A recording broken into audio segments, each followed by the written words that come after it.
Sejam bem-vindos à Fonte São Paulo. Este é o nosso canal do YouTube. Mas se você está a fim de somente escutar a mensagem, não tem problema. Também temos ela disponível no nosso Spotify. O link está na descrição do vídeo. Para mais informações sobre a nossa igreja, acesse o nosso Instagram, @igrejafonte.sp. Fique agora com a nossa mensagem. Até mais! Fonte São Paulo, inspirando transformação pelo Evangelho.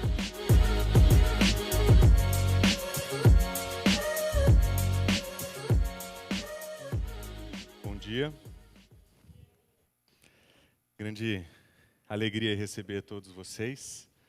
Privilégio ter vários de vocês sendo recebidos aqui hoje como nossos visitantes.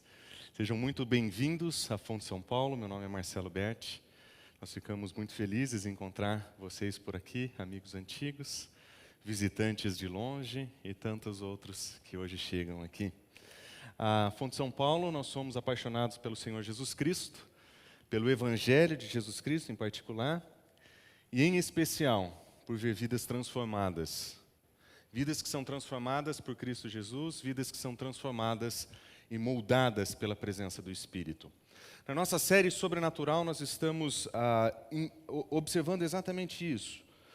O que é que nós podemos aprender nas Escrituras a respeito do que o Espírito faz por nós? Como que uma vida cheia do Espírito Santo se parece, quão sobrenatural essa vida é? E nós percebemos que uma vida cheia do Espírito Santo, ela é marcada pelas marcas de Cristo Jesus em nossas vidas. Nós descobrimos que a presença do Espírito nos faz cada dia mais parecidos com Cristo Jesus. E que Cristo Jesus é o nosso modelo de pessoa cheia do Espírito Santo. Alguém que viveu de acordo com o Espírito Santo, que se moveu de acordo com o Espírito Santo, que ensinou de acordo com o Espírito, que foi capacitado pelo Espírito para realizar as obras que realizava. E a partir do modelo de Cristo Jesus nos Evangelhos, nós entendemos que aquele é um modelo para nós. Essa é a vida que nós queremos ter. Uma vida cheia do Espírito que seja parecida, que nos faça cada vez mais parecidos com Cristo Jesus. E essa vida cheia do Espírito, ela se manifesta de um modo muito interessante. Quando nós olhamos para as Escrituras, nós percebemos que os frutos do Espírito, eles são característicos. Nós vemos que o fruto do Espírito, ele produz amor, ele produz alegria e ele produz paz.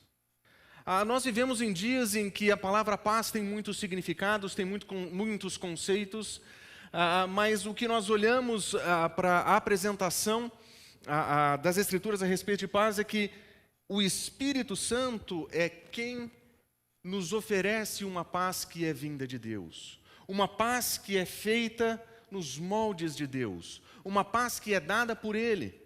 Como nós cantamos, nós queremos ter uma vida cheia do Espírito, nós queremos desfrutar da paz que o Senhor nos dá.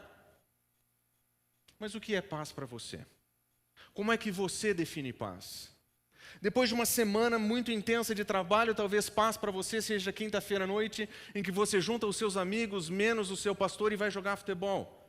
Você não convida o seu pastor pelo motivo principal de ter paz enquanto joga. Você não tolera que pessoas mais lentas e com o pé menos assertivo que o seu participem do seu jogo. Talvez paz para você seja enfrentar os dilemas da sua semana para finalmente chegar em um momento em que você vai extravasar à vontade. Para alguns de vocês, talvez seja jogar videogame, especialmente contra o seu pai, e perder para o seu pai jogando NBA. Às vezes acontece isso. Talvez para você, o seu momento de paz é quando finalmente você chega em casa, você desliga todos os seus aparelhos eletrônicos e você senta no sofá e você gasta os próximos 30, 90 minutos assistindo uma série ou um filme. Aquele é um momento de paz.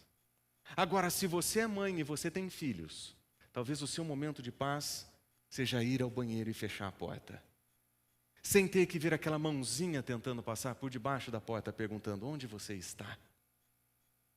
Talvez se você é mãe, quem sabe, e paz para você significa ir no spa. Fiquei sabendo recentemente de uma mulher da igreja que foi para um spa e ela descreveu a experiência dela nos seguintes termos: foram 3 horas em silêncio, com músicas relaxantes, enfiados em uma banheira de sais, massagem relaxante. E ela falou: isso é paz. E a única coisa que eu conseguia pensar é, eles atendem homem também. Paz. Entrar em um estado de não ouvir nada, entrar em um momento em que não pensa em nada, em que eu tenho descanso. O problema de todas as vezes que nós definimos paz nesses termos é que não importa qual seja o seu conceito de paz ou de descanso, os seus problemas encontram um jeito de chegar até você. No seu futebol o telefone toca. No seu jogo de videogame a sua mãe chama. No seu spa, o telefone pode ficar no modo avião. Mas assim que você sair de lá, eles vão voltar para você. Quando nós definimos paz em um lugar, em uma atividade, nós presumimos que a ausência de conturbação nos levaria à paz. Nós não conseguimos imaginar um mar agitado, revolto, pessoas próximas a perder suas vidas. E você, nesse navio, dormindo e descansando. Porque paz, para nós, é a ausência de perturbação. Mas as Escrituras nos ensinam que paz, ela acontece quando é dada por Deus, no meio da provação. Paz, da perspectiva das Escrituras, é aquilo que você tem quando você está estressado no seu trabalho, sendo cobrado pelo seu chefe, e você senta na sua cadeira e você diz, muito obrigado pelo meu trabalho, Senhor. Graças a essas dificuldades, meu caráter está sendo moldado, minha família está sendo suprida. Muito obrigado por esse cliente mal criado, Senhor. Porque graças a Ele, o Senhor está moldando o meu coração. E no Senhor eu encontro paz. Paz, de acordo com as Escrituras, não é a ausência de sofrimento, não é a ausência de problemas, não é a ausência de complicações. Paz é aquilo que nós temos no meio de todos esses problemas. E quando nós olhamos para as Escrituras, nós vamos perceber que existem alguns elementos que definem essa paz para nós. Momentos que definem essa paz para nós. E que se nós aprendemos com esses momentos a definir paz nesses termos, talvez nós possamos entender melhor o que é que a Escritura nos ensina quando nos diz que o fruto do Espírito é paz. Que é Deus, através do Espírito, que nos concede paz. E para termos uma visão um pouco mais abrangente, eu gostaria de começar a mostrar para você essa paz que a Escritura ensina, a partir da nossa salvação. As Escrituras nos ensinam que antes de mais nada, quando nós recebemos a Cristo Jesus como nosso Salvador, nós entramos em um estado, em um momento, em um ambiente de paz. As Escrituras definem que a nossa vida antes de Jesus Cristo, nós estávamos separados de Deus. Nós éramos inimigos. E eventualmente nós esquecemos disso. Nós esquecemos que antes de Cristo Jesus, antes da salvação, antes de entendermos o que Cristo Jesus fez por nós naquela cruz, morrendo por nós, por causa do nosso pecado, nós estávamos em guerra com Deus. Nesse ambiente de guerra, nós íamos para o trabalho. Nesse ambiente de guerra, nós enfrentávamos os nossos familiares e os nossos dilemas. Mas os nossos problemas não eram somente esses que aconteciam aqui. Nós tínhamos um grande inimigo, maior do que todos. E com ele nós estávamos em guerra. Nosso coração, marcado pelos nossos desejos, pelas nossas vontades, pelos nossos pecados, estava em constante conflito de guerra. Deve ser por isso que a venda da paz dos nossos dias diz que você tem que entrar em um estádio de silêncio, em um lugar separado, em um voto de silêncio para não conversar. Talvez seja por isso que as pessoas digam que para ter paz você precisa meditar e não pensar em nada, esvaziar a sua mente, porque talvez assim acalme aquele sentimento de guerra que existe na nossa consciência. De que nós estamos enfrentando o Criador do Universo com a nossa rebeldia. Deve ser por isso que fala-se tanto em paz como fuga, como saída, como uma atividade ou um lugar. A verdade é que nós éramos inimigos por causa do nosso mau procedimento. Nós estávamos separados de Deus. Nós estávamos em conflito com o Criador do Universo. Quando nós olhamos para as Escrituras, elas nos descrevem como aqueles que foram resgatados do domínio das trevas. O ambiente em que nós vivíamos era um ambiente de escuridão, nós não conseguíamos ver aquilo que nós precisaríamos ver. A Escritura diz que nós estávamos dominados pelo Deus desse mundo, de tal forma que nós não conseguíamos enxergar a luz do Evangelho. Nesse ambiente de trevas e guerra, paz vira fuga, paz vira saída, e paz é algo que somente algumas pessoas conseguem alcançar. Mas no Evangelho, nós aprendemos diferente. Quando nós recebemos a Cristo Jesus como nosso Senhor e Salvador, e nós somos transportados do império das trevas para o império da luz, nós somos justificados pela fé. E nós temos paz com Deus. O ponto de partida das Escrituras para descrever paz, ele começa no relacionamento mais importante que nós temos. Ele começa no nosso relacionamento com Deus. A inimizade se torna amizade. O ódio se torna amor. A distância se torna proximidade. E agora, em Cristo Jesus, nós não estamos mais em guerra com o nosso Senhor. Nós não estamos mais em guerra com o nosso Deus. Em Cristo Jesus nós temos paz. Do ponto de vista das Escrituras, a paz que o Senhor oferece e que só Ele pode oferecer, começa com a cruz de Cristo. Começa com um alto preço pago por Cristo Jesus para nos libertar do império das trevas. É ali que nós encontramos o amor de Deus. É ali que nós encontramos o fim da nossa guerra com Deus. E é ali que nós encontramos pela primeira vez paz de espírito de fato.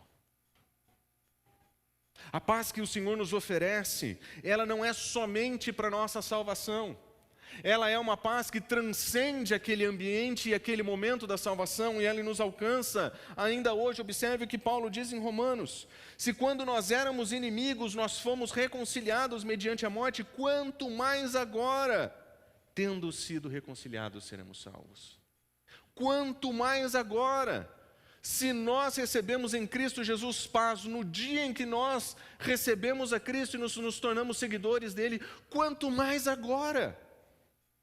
Agora nós podemos desfrutar de uma paz que só o Espírito pode dar, uma paz que não é de acordo com esse mundo, não é uma paz como o mundo oferece, é uma paz do alto, é uma paz divina, é uma paz sobrenatural. Nós não criamos, nós não cultivamos, é fruto do Espírito. Essa paz, essa é a paz que serve como ponto de partida para a nossa paz, para os nossos dias. A nossa paz não é fuga para um lugar, é refúgio no Senhor. A nossa paz não está em um momento de distanciamento, mas uma vida na presença do nosso Deus. A paz que o Senhor oferece é completamente diferente da paz que o mundo vai oferecer. Mas ela é a única que de fato pacifica o nosso coração. Ela é a única que pacifica o nosso relacionamento com Deus. Mas tendo sido recebidos por Deus, tendo sido incluídos nesse grande projeto de Deus chamado salvação, nós somos incluídos em uma comunidade de pessoas completamente diferentes, que também receberam a mesma paz, mas que ainda estão aprendendo a viver em paz com outras pessoas. Quando o Senhor nos redime e nos salva, Ele nos inclui num grande projeto que Ele tem chamado igreja. E nessa comunidade, Ele vai tratar com as barreiras que nós criamos, com as divisões que nós fazemos, com as guerras que nós criamos com outras pessoas. E na igreja, Ele vai oferecer um tipo de paz que nós não encontramos em nenhum outro lugar. Na comunidade da fé, pessoas redimidas e pacificadas com Deus são chamadas para terem paz um com os outros. Essa paz é sobrenatural. Essa paz não é como o mundo dá. Observe, no passado ele diz em Efésios capítulo 2, anteriormente vocês eram gentios por nascimento, chamados em circuncisão pelos que se chamavam circuncisão feita no corpo por mãos humanas. E naquela época, observem, vocês estavam sem Cristo, separados da comunidade de Israel, estrangeiros às alianças, sem esperança e sem Deus no mundo. Antes era isso que nós éramos. Nós éramos esses gentios, separados, nós não conhecíamos as promessas de Deus, nós não conhecíamos o povo de Deus, nós estávamos separados. Mas observe, mas em Cristo Jesus, vocês que estavam longe, vocês foram aproximados mediante o sangue. Observe o que ele diz, porque Cristo Jesus é a nossa paz, do qual de ambos destruiu a barreira e o muro da inimizade, anulando no seu corpo a lei dos mandamentos. Para quê? Para fazer paz e reconciliar os dois com Deus. Quando Paulo olha para a igreja de Éfeso, ele vê uma igreja mista e dividida. Ele entende que naquela igreja tem aqueles que se sentem circuncisão, ou os religiosos, aqueles que se entendem povo de Deus. E ele encontra os gentios que ele diz, vocês não conheciam a Cristo, vocês estavam separados. E para os judeus existiam dois tipos de pessoas no mundo. Eles e os inimigos de Deus. Existiam dois grupos de pessoas no mundo. As pessoas boas, certas e corretas e os outros. Existia apenas um povo iluminado, que conhecia a verdade, que sabia o que era certo, e os outros. Mas em Cristo Jesus, judeus e os outros foram feitos uma nova humanidade. Eles entenderam que paz com Deus somente em Cristo Jesus. E agora Cristo Jesus vem para derrubar as barreiras que faziam esses dois grupos, irmãos. Essa barreira derrubada só pode ser derrubada pela cruz. E o que o mundo antigo chamava de nós, os religiosos, e os outros, nós chamamos de nós e os outros o tempo todo. Nós somos os corretos, os outros são os errados. E nós temos um modo mais ocidental e particular de fazer essa distinção. Porque nós não só fazemos uma divisão entre nós e os outros, nós fazemos uma divisão de eu e o resto. Você já percebeu que quem vai para a academia mais que você, ele está exagerando, e quem vai menos que você é preguiçoso? Você já percebeu que quem estuda mais que você é CDF, e quem estuda menos que você é burro? Você já percebeu que quem trabalha mais que você é viciado em trabalho, e quem trabalha menos que você são pessoas que precisam arrumar um outro emprego? Você já percebeu que você é o sinete da perfeição pelo qual todos os outros são julgados? Porque é isso que nós somos. Egoístas por natureza. Nós nos achamos o centro do mundo e a régua da verdade. E eu posso falar uma coisa para você? Você sempre encontra alguém que concorda com você. E quando você encontra alguém que concorda com você no seu trabalho, você define o nós e os outros. Quando você encontra nos seus familiares, nos seus amigos, pessoas que pensam como você, onde estão os limites da perfeição, e que só vocês estão dentro, vocês dividem as pessoas.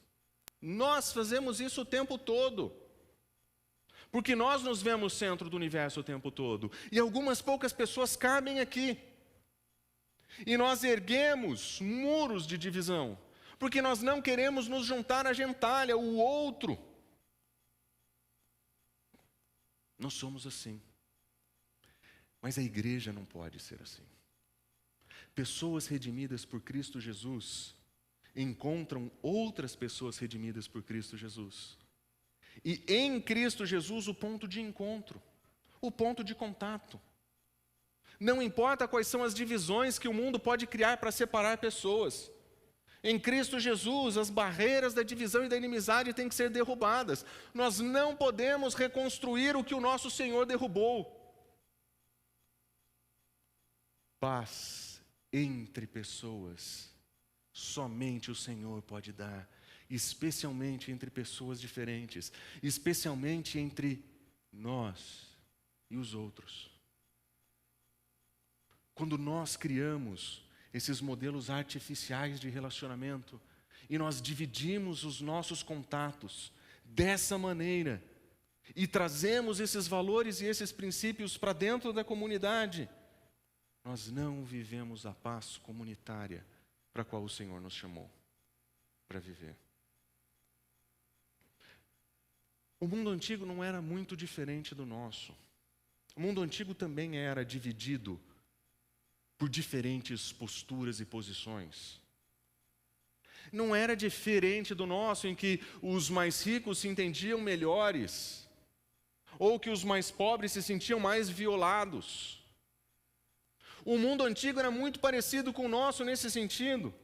E desse modo nós encontramos o apóstolo Paulo falando algo muito interessante em Gálatas, capítulo 3, ele diz o seguinte: todos vocês são filhos de Deus. Existe uma nova identidade para vocês, não importa qual é o seu status social, não importa qual é o teu pano de fundo, não importa qual foi a tua faculdade, o teu trabalho, não importa. A identidade de vocês vocês são filhos de Deus mediante a fé em Cristo Jesus. Vocês foram batizados em Cristo e de Cristo vocês se revestiram. O ponto de contato de vocês é o Senhor Jesus. Ele diz: não existe judeus, não existe gregos, não existe judeus e gentios na igreja. Não existe essa separação mais. Nós não podemos dividir as pessoas por questões étnicas. Mas ele continua: não existe nem escravo nem livre. Nós não podemos dividir as pessoas mais por questões de status social. Não existe homem e mulher, nós não vamos dividir o corpo de Cristo entre quem é melhor e quem é pior. Não existe essa história de machismo ou feminismo aqui. Não existe preferência de um ou de outro, não existe isso aqui. Todos são um em Cristo Jesus. Paulo não está anulando a individualidade dos indivíduos cristãos. Ele está dizendo que o Evangelho anula as comunidades individualistas que nós criamos. O Evangelho anula isso. Eu já citei esse exemplo para vocês, mas é verdade. O nosso grupo pequeno é uma mistura de tudo quanto é tipo de coisa. Não só na hora de comer, não só na hora de votar. Nós temos perspectivas diferentes sobre quase tudo. Nós temos diferenças sobre como a medicina funciona. Nós temos diferenças sobre preferências políticas, time de futebol. Nós temos diferentes leitores favoritos. Nós temos diferentes perspectivas teológicas. Mas quando nós nos encontramos, nós somos irmãos em Cristo Jesus. Nós brincamos com as nossas diferenças, nós rimos uns dos outros, mas é isso que importa. No final do dia, a gente faz churrasco junto e celebra a nossa vida de comunidade. Paulo não está dizendo que nós devemos destruir as nossas opiniões pessoais para vivermos em unidade. Porque esse tipo de unidade, qualquer empresa pode gerar. Esse tipo de proximidade, qualquer empreendimento que dê muito dinheiro consegue fazer com que pessoas se aproximem. Com dinheiro, até político troca de opinião.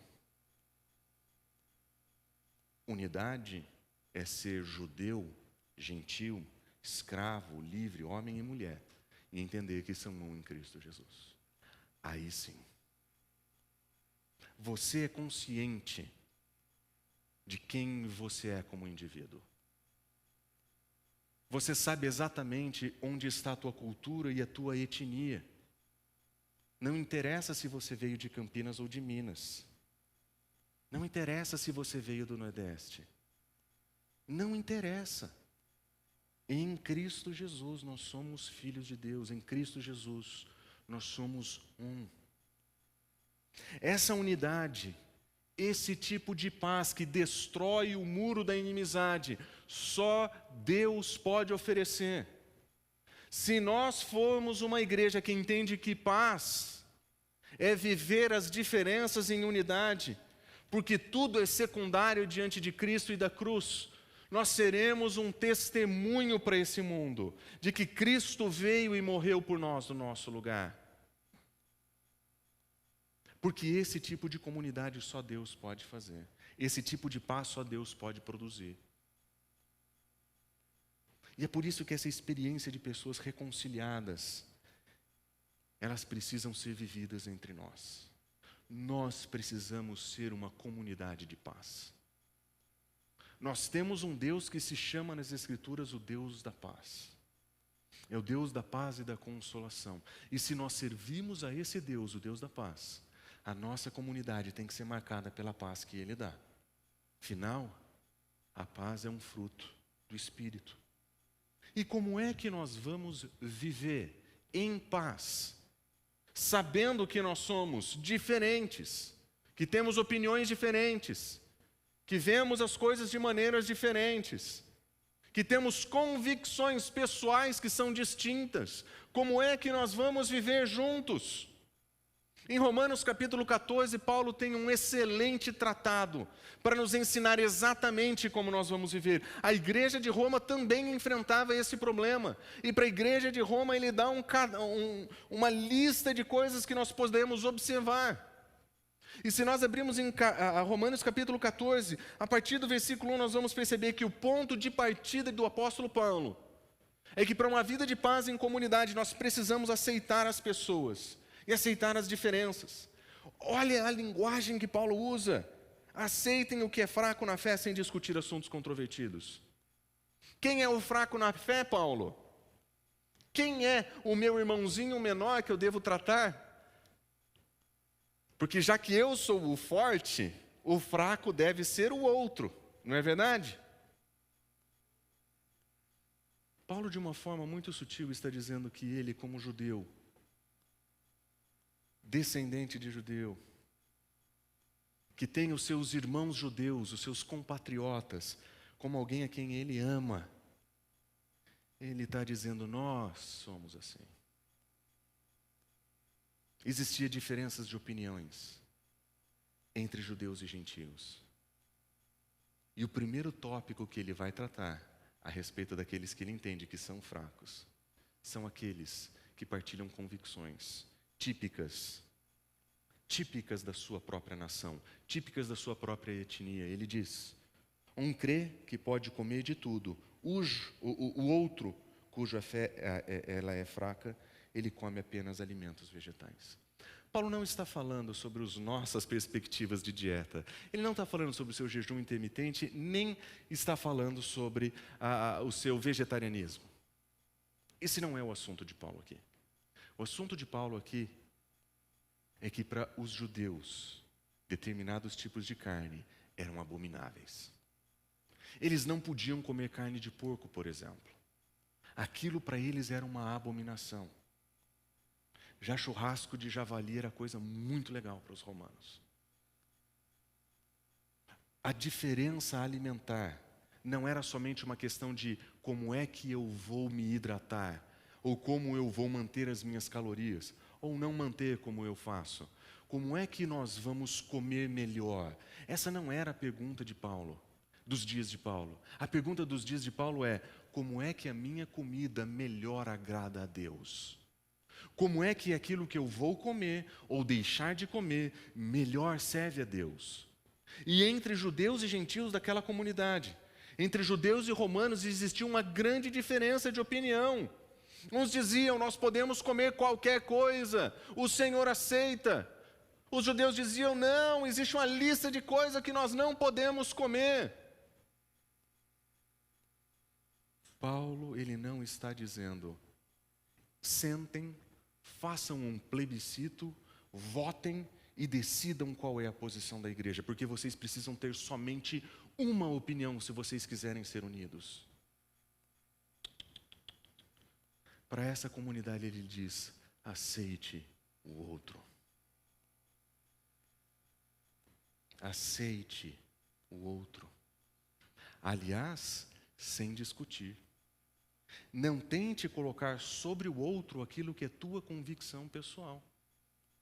Aceitar o outro é reconhecer que existem diferenças e que a unidade não será formada pela uniformidade, mas que a unidade será feita na prática a partir do momento em que nós aceitamos que existem opiniões diferentes e que nós celebramos o mesmo Deus, a mesma comunhão. Paulo usa palavras fortes para descrever o fraco na fé, mas o fraco na fé eram os seus irmãos.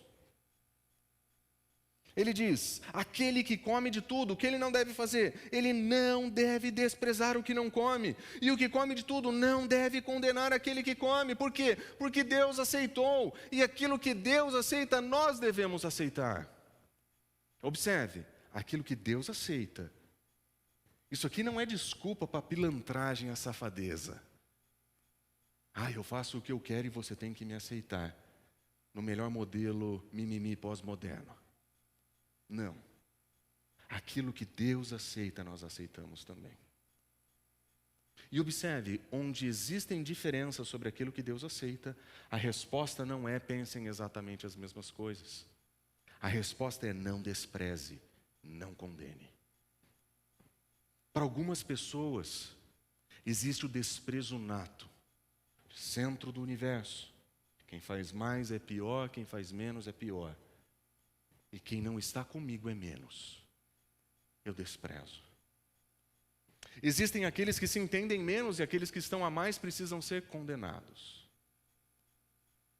Seja qual for, Paulo está dizendo, essas duas alternativas não pertencem à paz do corpo de Cristo Jesus.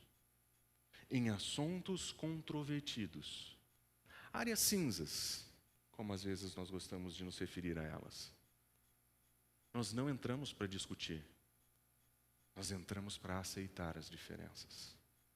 Não desprezar, não condenar.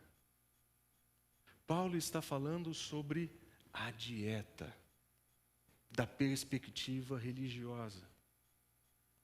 Mas esses eram assuntos controvertidíssimos para eles naqueles dias. Será que nós conseguimos usar exemplos que são controvertidíssimos para os nossos dias? Será que se nós usássemos esse texto para falar sobre vacina, ou sobre qual é o grupo de medicamentos mais adequados para o tratamento de uma determinada doença que talvez esteja causando mal no mundo, será que nós conseguimos incluir esses princípios para esses problemas contemporâneos? Será que nós conseguimos incluir aqui quais são os modos pelos quais nós vamos erradicar a pobreza do mundo? Porque os nossos problemas contemporâneos e os nossos problemas controvertidos, eles são diferentes. Será que o princípio se aplica? Será que nós podemos aceitar os nossos irmãos sem desprezo e condenação quando eles tiverem diferentes opiniões sobre como a medicina funciona? Ou será que nós temos que usar palavras como vendido à mídia ou vendidos ao WhatsApp? Nós vamos condenar ou desprezar essas pessoas? Se nós quisermos ser uma comunidade de paz, sempre nós teremos apreço a buscar a verdade. Sempre. Mas muitas vezes nós teremos opiniões diferentes sobre qual ela é. Especialmente em assuntos que nós não dominamos. Se a sua formação é medicina, sua especialidade é infectologia, talvez você tenha milhares de degraus à nossa frente para entender esses assuntos. Mas se você é formado em direito, jornalismo e educação, talvez esse seja um assunto que nós possamos conversar de uma outra perspectiva. Teologia, fiz muitos anos de teologia. Gastei mais tempo na vida estudando teologia do que qualquer outra coisa que eu já fiz na vida. Sabe qual é a minha experiência em infectologia? E como funcionam as seguranças públicas, da saúde pública? Eu sei o que eu leio. E às vezes eu nem sei discernir qual é a reportagem boa, qual é a reportagem ruim. Por isso eu escrevo para o meu médico de plantão, eu falo, o que eu faço com isso aqui? Como é que eu leio isso aqui? Como que eu interpreto isso aqui? E eu tento aprender. Eu tenho opiniões. Eu tenho convicções. Mas isso me dá o direito de desprezar quem discorda de mim, nesse particular, como teólogo que sou, sobre como funcionam sistemas imunológicos? Não. Aceitar o outro, não desprezar o outro. E isso é sobrenatural. Sobrenatural é ter um grupo no WhatsApp com membros da igreja e não ter briga por causa de quem foi fazer o quê. Ou que tomou que remédio, que tomou que vacina que vai tomar. Isso sim. Porque se você tem um WhatsApp com a sua família, você sabe que isso é difícil de manter.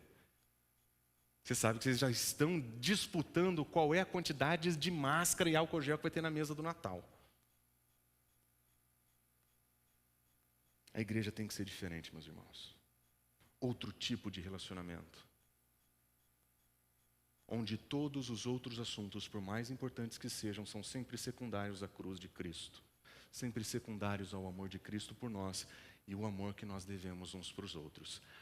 Isso é paz sobrenatural. Isso é paz sobrenatural. Paulo não está dizendo que você não possa ter suas convicções pessoais. Você tem que ter suas convicções pessoais. Ele diz, há um que considera um dia mais sagrado que o outro, a quem considere todos os dias iguais. Cada um deve estar plenamente convicto na sua própria mente. Novamente, o problema do calendário judaico. O sábado era de mais importante para eles. Para os romanos também, mas por diferentes razões. O problema não era o sábado. E a resposta não era, todos vocês têm que resguardar o sábado no mesmo modelo dos judeus. Paulo não oferece essa perspectiva. Ele diz, o sábado é importante para um, o sábado não é importante para o outro. Que cada um tenha suas próprias convicções. Assuntos secundários. Cada um tem a sua própria convicção.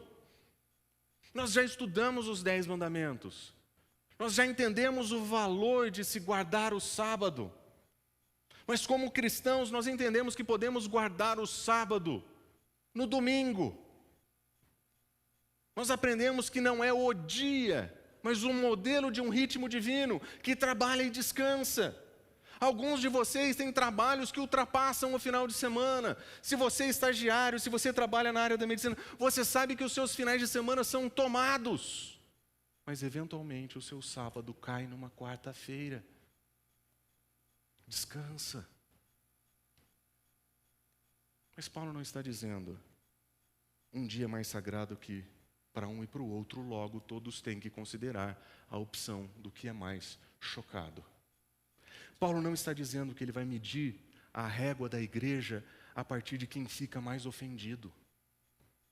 Esse não é o valor que ele está ensinando. O que ele está ensinando é, cada um tem as suas próprias convicções, mas aceite o que tem convicção diferente. Ele diz, como alguém que está no Senhor Jesus Cristo, eu tenho plena convicção de que nenhum alimento é impuro por si mesmo, a não ser para alguém que assim o considere, para essa pessoa é impuro. A diferença entre comer e não comer determinadas coisas naqueles dias era uma questão de consciência. E se a consciência do indivíduo dizia que aquilo era errado, para ele aquilo é errado. E está tudo bem que ele pense assim e que ele viva assim. Paulo não estabeleceu um único modelo de alimentação para eles, não estabeleceu um único modelo de agenda para eles, não estabeleceu um único modelo de calendário para eles. Ele estabeleceu aceite. Tenha suas convicções, mas aceite. Mas olha só o que ele diz. Aquele que considera um dia especial, ele faz para quem? Para o Senhor. Aquele que come, para quem que ele faz? Para o Senhor. Aquele que não come, para o Senhor. Esse é o ponto de encontro da comunidade. O que quer que nós façamos, para o Senhor. Vamos voltar para a nossa pergunta sobre vacinas de novo? Será que nós conseguimos encontrar alguma coisa que nos conecte a esse princípio aqui? Será que nós podemos dizer que as nossas perspectivas pessoais sobre como nós devemos enfrentar a crise, elas estão sendo feitas para o Senhor? Ou elas estão sendo feitas para nós? Porque nós preferimos, porque nós somos o sinete da perfeição e nós queremos converter todos à nossa posição política, à nossa perspectiva médica. Se nós somos bem honestos, nós não estamos fazendo isso para o Senhor. Nós estamos criando divisão, porque nós queremos que as pessoas concordem conosco. Nós estamos criando separação. A comunidade cristã vive para o Senhor. Alguém come e alguém não come, não tem problema. Para essas pessoas é para o Senhor. Para essas pessoas é para o Senhor. Tem gente que separa entre dia é mais santo que outro. Se ele faz para o Senhor, está tudo bem. Observe o que ele diz: se nós vivemos, nós vamos viver para o Senhor. Se nós morremos, nós vamos morrer para o Senhor. Assim, ao viver, quer vivamos ou morramos, nós somos do Senhor e ponto. Nós somos do Senhor, diferentes opiniões, mas nós pertencemos ao mesmo Senhor. E nós vamos prestar contas para Ele. Ele diz: por que você julga o seu irmão? Por que você despreza o seu irmão? Todos vamos comparecer diante do tribunal de Deus e Ele vai julgar cada um de acordo com o seu comportamento. Eu não sou o juiz do jogo. Deus não me chamou de árbitro da verdade. Em questões complicadas dentro da comunidade, essa não é a minha função. Eu não fui revestido com a espada da justiça que sai flamejantemente dividindo o corpo. Essa não é a minha função. Em assuntos controvertidos, nós vamos viver para o Senhor. Nós vamos ter as nossas convicções, mas nós vamos aceitar. Por quê? Porque o propósito da comunidade cristã é completamente diferente de qualquer outra comunidade. Paulo diz: deixemos de julgar, em vez disso, olha só, façamos o propósito de não colocar obstáculo ou tropeço para o irmão. O nosso objetivo é: eu não quero causar dificuldade para você, eu não quero fazer com que você tropece. E a palavra tropeço, usada aqui em algumas versões, traz como escândalo. E infelizmente nós interpretamos escândalo como susto santo, como: meu Deus, fulano faz isso. Isso não é o escândalo das Escrituras. Jesus Cristo era escândalo para o mundo gentil. Por quê? Porque em Cristo Jesus eles tropeçavam e eles não reconheciam a verdade do Evangelho. Paulo era uma pedra de tropeço para algumas pessoas. Por quê? Porque ele apresentava o Evangelho. Na comunidade existiam pessoas tropeçando, porque eles estavam querendo abandonar o Evangelho. Tropeço não é simplesmente tropeçar, escandalizar. É se voltar contra Deus quando alguém faz algo que você não aceita. Escândalo é quando um pastor, representante de uma igreja, cai em adultério e na sua comunidade pessoas abandonam a fé e dizem: aqui não, esse Deus, desse Jesus, eu não quero não. Isso é fazer o seu irmão tropeçar. Se no nosso modo de lidar com diferença de opinião nós estamos fazendo isso com os nossos irmãos, nós precisamos parar. Nosso propósito não é empurrar pessoas para fora da fé, é abraçá-las para dentro da comunidade. O movimento é diferente. Nós não queremos delimitar os iguais. Nós queremos receber em Cristo Jesus os redimidos, diferentes ou iguais. Não coloque obstáculo, não crie dificuldades para que o seu irmão cresça na fé. Se o seu irmão se entristece pelo que você come, você já não está mais agindo por amor. Por causa de comida, não destrua o seu irmão. Olha onde Paulo vai chegar. Ele começa dizendo: os meus irmãos são fracos por pensarem que não podem comer porco. E ele diz: você tem que aceitar o seu irmão que come. Mas ele também diz: se você está entristecendo o seu irmão, talvez você tenha que parar. Percebe que Paulo não está dizendo que existe um jeito, uma regra a ser seguida, exceto que nós vamos acolher os nossos irmãos? As nossas convicções pessoais se tornam secundárias quando nós recebemos os nossos irmãos em Cristo Jesus. Mas olha essa frase, versículo 16: não permita que o que é bom para vocês seja blasfemado. Existem pelo menos 3 diferentes entendimentos para esse texto. E dependendo da versão que você está lendo à sua frente, você vai encontrar diferentes traduções. A verdade é que o texto grego ele é tão curto aqui que a gente precisa eventualmente explicá-lo um pouco. Se nós fôssemos enxugá-lo, nós diríamos: aquilo que é bom para você não seja blasfemado. Aquilo que você considera bom, talvez, fosse uma forma de interpretar o que está escrito aqui. Mas a grande pergunta que se tem nesse texto é: o que é bom para você? Qual é a referência que Paulo está fazendo aqui? E por que ele está usando o verbo blasfemar? Algumas pessoas entendem que aquilo que é bom para vocês é a liberdade do cristão, e faz todo sentido. Ninguém permita que a liberdade que você tem seja motivo de blasfêmia. Ninguém permita que a liberdade individual que você tem de consciência, de ter convicções, seja blasfemado, motivo de blasfêmia. Ou seja, mesmo que você tenha suas convicções, não use dessas convicções para fazer com que outras pessoas caiam da fé. Se você come carne, não faça disso a tua propaganda, porque essa é a tua consciência. Porque se você fizer assim, você pode entristecer o seu irmão. Faz todo sentido. Tem um segundo modo de interpretar. O que é bom para você não seria, então, somente a questão da consciência. Para alguns intérpretes, o que é bom pode ser a referência da vida da comunidade. A vida pacífica da comunidade deveria ser aquilo que é bom e que nós não queríamos que fosse blasfemado. Talvez por causa dos nossos atritos e dos nossos conflitos, nós estejamos fazendo com que o nome de Cristo fora da igreja seja blasfemado. Faz sentido. Mas eu acho que existe uma referência ainda melhor para esse texto. Embora as outras 2 façam sentido, eu acredito que o apóstolo Paulo faz referência ao Evangelho. E aqui eu acho que nós olhamos para a mensagem de Paulo com uma outra perspectiva. Se o referente de Paulo para aquilo que é bom para vocês, aquilo que é de fato bom, o Evangelho de Cristo Jesus, está sendo usado ou se tornando blasfêmia para aqueles que estão fora da igreja, então nós não aprendemos a viver em paz. E nós estamos causando o nome de Cristo Jesus de ser blasfemado lá fora. Isso tem a ver com a nossa consciência? Tem. Tem a ver com o nosso convívio? Tem. Mas é muito pior.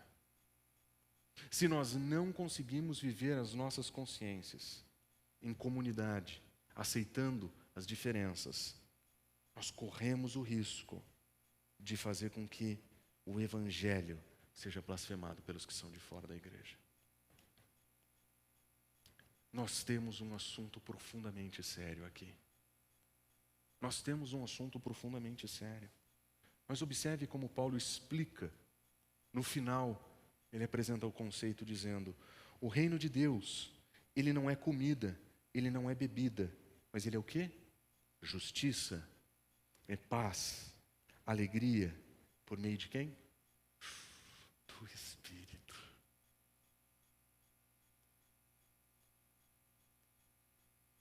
Paulo chegou no lugar onde nós queríamos, ou nós esperaríamos chegar, numa série de mensagens que fala que o fruto do Espírito é a paz. Paulo está dizendo que o fruto do Espírito na comunidade é paz. O reino de Deus é assim. Quem faz paz no reino de Deus, quem produz paz no reino de Deus, é o Espírito. Quando as nossas consciências são secundárias à nossa presença diante do Senhor, quando as nossas preferências são secundárias àquilo que realmente importa diante do Evangelho, nós entendemos que o reino de Deus ele não é paz, ele não é comida nem bebida, mas ele é paz. Uma paz que é dada por Deus. Nós não vamos nos dividir por aquilo que nós comemos ou por aquilo que nós bebemos. Esse não é o critério. Nós não vamos separar dia de dia, nós vamos separar o Senhor. É uma vida para o Senhor, dedicada ao Senhor. Os assuntos controvertidos não são para serem discutidos. Não é para ficar forçando sobre os outros as nossas convicções. Nós não fomos chamados para viver em comunidade assim. Nós fomos chamados para viver paz, dada pelo Espírito, com um monte de gente diferente. E às vezes esquisitas, igual Marquinhos. Mas viver em paz. Viver em união, fazendo todas as nossas convicções secundárias ao Evangelho. Mas é claro, Paulo não podia terminar a sua exposição da paz na comunidade sem oferecer conselhos. E os conselhos que Paulo oferece para a igreja de Roma são profundamente pertinentes para nós. De fato, a paz que vem do Senhor começa com Deus na salvação, na reconciliação de pessoas diferentes, mas também no convívio da comunidade. Então, Paulo, como é que pessoas diferentes, de etnias distintas, de convicções distintas, como é que eles vivem juntos? Que conselho você nos dá? Olha o que Paulo diz. Esforcemo-nos para promover em tudo, tudo quanto conduz à paz e à edificação. Olha que brilhante. Vamos trocar as convicções e percepções que nós temos diferentes por algo que seja realmente edificante?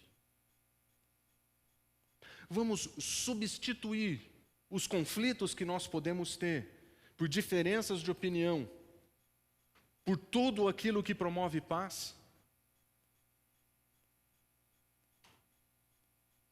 A sugestão de Paulo é tirar o que transforma relacionamento em guerra e colocar tudo o que transforma relacionamento em comunidade. Nós éramos inimigos de Deus, nós não precisamos mais ser inimigos dele. Nós éramos inimigos uns dos outros, nós não precisamos mais disso em Cristo Jesus. E na nossa comunidade, entre os nossos irmãos, ao invés de promover inimizade, que tal promover paz que vem do Espírito Santo? E se a gente deixasse de lado o tanto que a mídia infla as nossas convicções, as reportagens, e se a gente deixasse isso em segundo plano, quando nós estivéssemos juntos, e nós estivéssemos preocupados em estar juntos e viver em paz? A postura cristã é assim: no que depender de vocês, paz com todos. Tem coisas que não dependem de nós, mas no que depende de nós, nós queremos paz. Nós somos reconciliados em Cristo Jesus não para promover inimizade, mas paz. Nós queremos ser pacificadores. Nós não queremos conflito. Paz. Essa é a postura cristã no meio dos assuntos controvertidos. Você consegue sentar e conversar sobre as suas diferenças de opinião? Excelente, desde que isso não viole a paz. Desde que isso seja edificação. Como pastor, é comum receber pessoas que têm diferenças de opinião e que têm perspectivas diferentes sobre como a igreja deve acontecer e funcionar. E se a gente consegue conversar sobre essas coisas, amém. Mas nós não podemos fazer disso ambiente de guerra, porque nós somos reconciliados por Cristo Jesus. Nós somos pacificados em Cristo Jesus. E nós queremos viver em paz uns com os outros. O segundo conselho de Paulo é: entenda a tua liberdade. Não é porque na tua consciência as coisas estão claras que você tem carta branca para fazer o que quiser, especialmente de maneira libertina. Entenda que a tua liberdade em Cristo Jesus não te dá o direito de ser libertino e abandonar a graça. Lembra que a tua liberdade em Cristo Jesus de consciência não te dá o direito de afetar outras pessoas. Paulo diz: não destrua a obra de Deus por causa de comida. Todo alimento é puro, mas é errado comer qualquer coisa que façam outros abandonarem a fé. É pesado. Nós não podemos incluir no nosso modo de viver coisas que façam com que a nossa liberdade seja motivo de que alguém deixe a comunidade, que alguém tropece na sua caminhada com Cristo Jesus. Isso vale para aqueles que se sentem ofendidos e para aqueles que se sentem ofensores aqui. Não deixe que a obra de Deus seja destruída por causa daquilo que o outro come. Não permita que a diferença de convicção aqui seja um problema para vocês.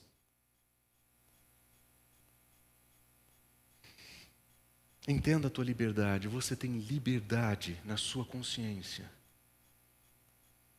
Mas não faça aquilo que vai causar a destruição de outras pessoas. Existem práticas pessoais que na tua consciência estão ok, mas que seriam pedra de tropeço para outras pessoas. Como Paulo, eu entendo que não existe nenhum alimento impuro. Esses dias no churrasco fizemos uma panceta violentamente bem temperada, defumadinha. Mas vocês sabem, nem todos nós concordamos sobre o que acompanha uma panceta num churrasco.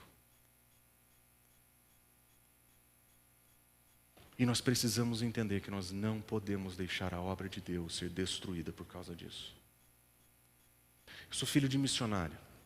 Como filho de missionário, eu vi o poder devastador da bebida alcoólica em comunidades inteiras de índios.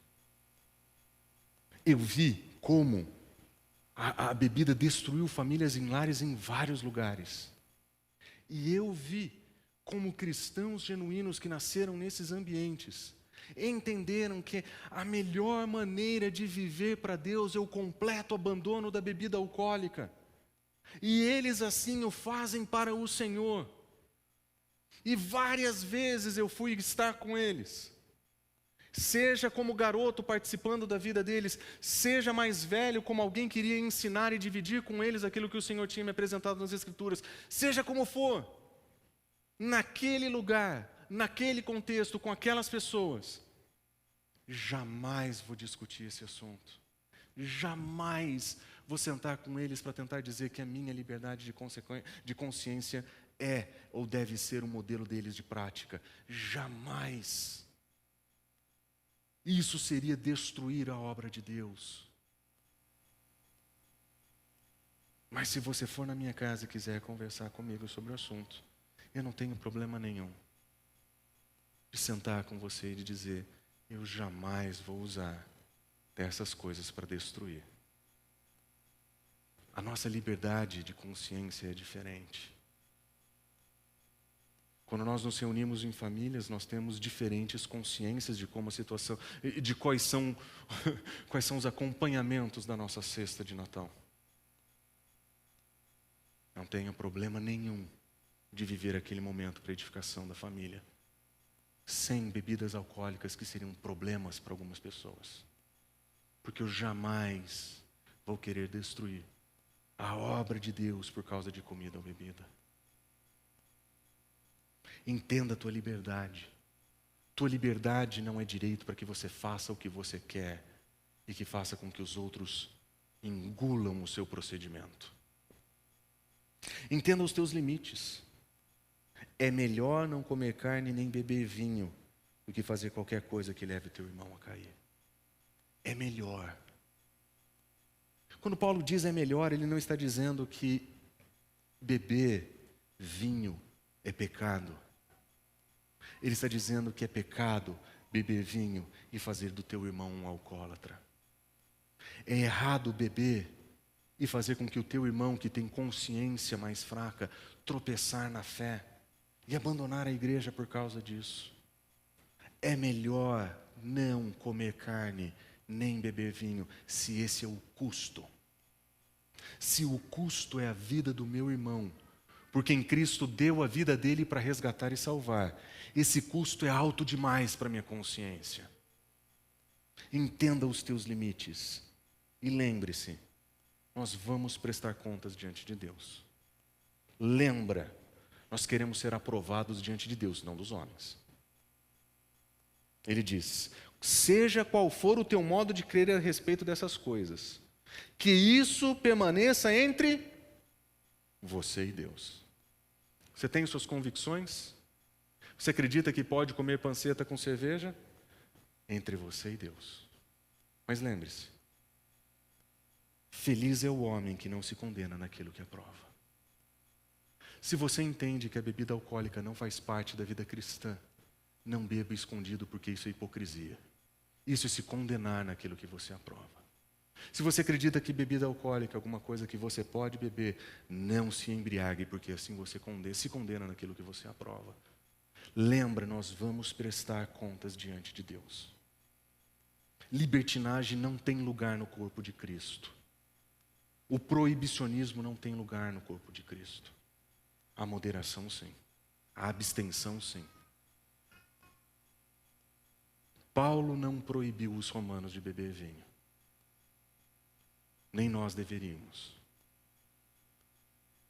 Mas nós temos, por amor, a possibilidade de nunca beber. Por amor ao outro. A abstenção faz parte da paz que o Espírito dá. Moderação, parte da paz que o Espírito dá. Não é proibição, não é libertinagem. Se nós quisermos viver esse tipo de paz, nós vamos viver uma comunidade que é sobrenatural. Entende que a paz é dada por Deus na salvação. Que em Cristo Jesus nós somos reconciliados das nossas diferenças. E que na comunidade nós podemos viver as nossas diferenças em paz, para a glória de Deus. Se o teu alvo de vida é viver para a glória de Deus, você vai fazer tudo o que for possível para a paz. Você vai fazer tudo o que for possível para a edificação. Você vai fazer tudo o que for possível para que o seu irmão cresça. E vai evitar tudo o que possa fazer com que ele abandone a fé. Isso é paz sobrenatural. Nenhuma outra comunidade tem. Se nós quisermos ser cheios do Espírito e experimentar a paz que Ele nos dá, nós precisamos aprender a viver em paz uns com os outros, com as nossas diferenças de opiniões. Vamos orar? Fonte São Paulo, inspirando transformação pelo Evangelho.